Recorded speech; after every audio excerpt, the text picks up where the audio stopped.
Hello and welcome to the first episode of 5 Free Macros 2 series of videos. In this episode, we'll learn how to reduce mouse clicks for your day-to-day operations in SOLIDWORKS. If you have ever worked with large assemblies in SOLIDWORKS, most likely you're aware of large design review mode.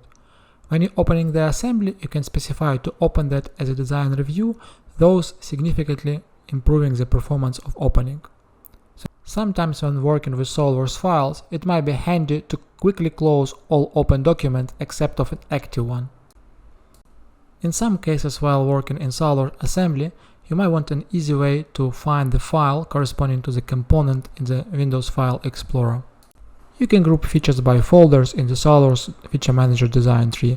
However, a folder in this case will not become a parent of those features. And if you would try to delete that folder feature, there is no option to delete all nested features.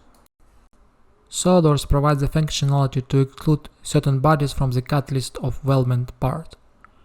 There is, however, no way to exclude it by selecting the feature in the design area.